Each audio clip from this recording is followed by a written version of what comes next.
2016 నుంచి పామాయిల్ కార్మిక సంఘంగా అనేక పోరాటాలు ఉద్యమాలు జరిపాం. కారణాలు ఏంటంటే పామాయిల్ కార్మికులకి సంక్షేమ బోర్డు నుంచి ఏదైతే సంక్షేమ బోర్డు ఏర్పాటు చేసి వాళ్ళకి ప్రమాద బీమా సౌకర్యం కల్పించాలి, అలాగే ఏదైతే గుర్తింపు కార్డులు ఏర్పాటు చేసి లేబర్ ఆఫీస్ ద్వారా వాళ్ళకి గుర్తింపు కార్డులు కూడా ఇవ్వాలని మేము డిమాండ్ చేస్తున్నాం. అలాగే పామాయిల్ ఫ్యాక్టరీ నుంచి గ్రూప్ ఇన్సూరెన్స్ ద్వారా 10 లక్షల రూపాయలు గ్రూప్ ఇన్సూరెన్స్ ద్వారా వాళ్ళకి ఇవ్వాలని మేము డిమాండ్ చేస్తున్నాం. అలాగే పనిముట్లు ఉన్నాయి, వాళ్ళకి ఎవరైతే రైతులకి ఇస్తున్నారో వాటిని సంక్షేమానికి సబ్సిడీ ద్వారా పనిముట్లు ఇవ్వాలని, ఏదైతే గెడలు ఉన్నాయో దానికి సంబంధించిన కత్తులు ఉన్నాయో వాటికి ఎవరైతే కూలీలో గెల నరికే కూలీలోనో వాళ్ళకే గెడలు ఇవ్వాలని మేము డిమాండ్ చేస్తున్నాం. దాంతోపాటుగా పామాయిల్ గెల నరికే సమయంలో గెడలు అక్కడ ఏదైతే గెలలు మీదపడి కానీ లేకపోతే ఆ కమ్మల మీద మట్టల మీద పడి కానీ ఇప్పటికీ సెప్టిక్ అయ్యి 20 కుట్లు 30 కుట్లు పడి ఇప్పటికీ చెట్టు మీద నుంచి పడిపోయి ఎక్కేటప్పుడు కానీ వికలాంగులు అయ్యి ఇప్పటికీ మంచానికే పరిమితమైన 20 కుటుంబాలు దగ్గర ఈ కాలంలో 2-3 సంవత్సరాల్లోనే 20 మంది చనిపోయారు. దగ్గర 100 మందికి పైగా హాస్పిటల్ పాలయ్యి ఇప్పటికీ మంచానికి పాలైతే ఉన్నారు. వాళ్ళకి ఏదైతే సంక్షేమ బోర్డు ఏర్పాటు చేసి వాళ్ళకి ప్రమాద బీమాతో పాటు వాళ్ళకి హాస్పిటల్ నిమిత్తం హాస్పిటల్ ఖర్చులు కూడా మేము ఇవ్వాలని ప్రభుత్వం డిమాండ్ చేస్తున్నాం. దీని సందర్భంగా 19వ తారీఖున కలెక్టరేట్ దగ్గర ధర్నా కార్యక్రమం, అలాగే ఈ నెలాఖరు లోపల ఉద్యాన శాఖ రాష్ట్ర ఉద్యాన శాఖ గుంటూరు ఉద్యాన శాఖ కమిషనర్ దగ్గర కూడా ధర్నా కార్యక్రమం నిర్వహించడానికి ఈరోజు సమావేశం ఏర్పాటు చేశాం. జిల్లా వ్యాప్తంగా పామాయిల్ కార్మికులందరూ ఏకం అవ్వాలని మీ డిమాండ్. ఈ పామాయిల్ గెలలో బరువులు పట్టడం, ఈ 40-50 సంవత్సరాలు వచ్చిన తర్వాత వీళ్ళు నరాలు బలహీనమైపోయి వైలేని స్థితిలో ఇళ్ళకాడ ఉంటున్నారు. వాళ్ళు గెళ్ళకి రావట్లేదు.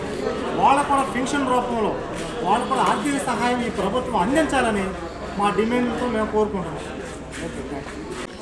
నా పేరు మామూలు చెప్తున్నారని ఏర్పడడానికి నర్సపురం మండలం. మేము చెట్లు ఎక్కి గెల కటింగ్ చేస్తాం. ఎక్కినప్పుడు మట్టలో మామూలుకి బాగా ఇబ్బంది అయిపోతుందండి. మమ్మల్ని ఎవరికి పట్టించుకుంటుంది. మీకు ఎలాంటి ఇబ్బంది పాములు అంటే? అయినా చెట్ల మీద నరికేటప్పుడు పాములు ఎలకల కోసం పాములు ఎక్కి కట్ల పురుగులు పాలు పాములు ఈ కూడా పైన ఉంటున్నాయండి. బాగా ఇబ్బంది అయిపోతుంది. ఒక్కొక్కళ్ళు అయితే దడిసి అక్కడ నుంచి దూకేసి కాళ్ళు కూడా డ్యామేజ్ అయిపోతున్నాయి. మమ్మల్ని ఎవరు పట్టించుకున్నాను. ఎట్లాంటి కరిసిన సంఘటనలు ఏమైనా ఉన్నాయా? కరిసిన సంఘటనలు కూడా ఉన్నాయండి. మరి వైద్యం అయ్యి మనం సొంతంగా పెట్టుకుంటామండి. ఎవరు పెట్టుకుంటాం. రైతులు ఏం పెట్టుకుంటారు. అయ్యా వస్తారు, అవసరం అయితే 2000-3000 ఇస్తున్నారు. మళ్ళీ పట్టించుకుంటలేదు. అంత అప్పుడుతో వదిలేస్తారు. వదిలేస్తున్నారండి. మన జోలు తీరే. ఈ గెల్ల మీద పడితే ఎట్లాంటి సమస్యలు ఏమైనా ఉంటాయా? కమ్మలు పడి ఇవన్నీ ఉంటున్నాయండి. అవి కూడా వాళ్ళు పట్టించుకోరండి. అయ్యాలను పట్టుకు వస్తారండి. మనకి 2000-3000 అక్కడ హాస్పిటల్లో ఇచ్చేసి వెళ్ళిపోతారండి. అంతే. మనకి కమ్మ ఏదైనా పడిందంటే దగ్గర రోజు దాకా ఇల్లు రారండి, బయటకు రారండి. వాళ్ళు వాచిపోతాం చేతులు. 20 రోజులు మరి మీ కష్టానికి ఏంటి పరిస్థితి? రైతు లేదండి. మనం పని చేస్తే మనకి అయ్యాలను పట్టుకెత్తారండి. నువ్వు చెప్పు. 20 రోజులు ఇంట్లోనే ఉంటాయి, మరి ఎట్లా వృత్తి ఎట్లా? ఇక అంతే. కార్మికుడికి ఎవరో సహాయం చేసేవారు లేరు. ఆ రోజుకి వెళ్ళి పని చేసుకొని తీసుకురావడం, పాపం గడుపుకోవడం అలాగే జరుగుతుంది. దీనికి ప్రభుత్వం స్పందించి ఈ కార్మికులకి, పామాయిల్ కార్మికులు ఎవరైతే ఉన్నారో వాళ్ళకి ప్రభుత్వం సహాయం చేయవలసిందిగా పామాయిల్ కార్మికులు కోరుకుంటున్నారు. రమా, నువ్వు చెప్పు. ఎలాంటి ఇబ్బంది ఉంటుంది? పామాయిల్ కార్మికులు ఇది 2016లో ఈ కార్యక్రమాన్ని మేము చేపట్టాం. దీనిని ఇప్పటివరకు ప్రభుత్వం మేము ఎన్నో రీతిలుగా పోరాడినప్పటికీ ప్రభుత్వం మమ్మల్ని పట్టించుకోవడం లేదు. కారణం ఏంటంటే నిర్లక్ష్యం. అధికారులు చాలా నిర్లక్ష్యంగా ఉంచుతున్నారు.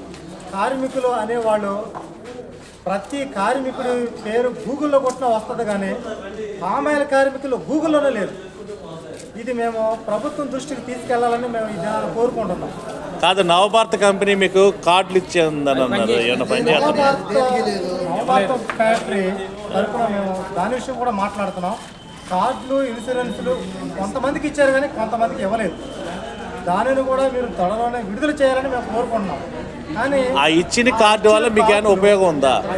ఇచ్చిన కార్డులు చనిపోయిన వ్యక్తులు కూడా ఆ ఇన్సూరెన్స్ ఏది ఇప్పుడు వరకు ఎవరికి ఇవ్వలేదు. ఇస్తామని చెప్పారు కానీ ఇప్పుడు వరకు ఇవ్వలేదు. ఆధార్ జెరాక్స్ తీసుకున్నారే తప్ప కార్డులు కూడా ఇప్పటివరకు ఇచ్చింది లేదు. ఇచ్చినవి కూడా మాకు ఏ విధమైన హెల్మెట్లు కానీ షూ కానీ గెడ కానీ ఏది ఇచ్చింది లేదు. ఇచ్చింది లేదు. మరి మీరేం కోరుకుంటున్నారు దాంట్లో? మేమేం కోరుకుంటున్నామంటే స్వయంగా మాకు గెడలో కార్మికుడికే అందజేయాలి. ఇకనైనా మమ్మల్ని గుర్తించండి.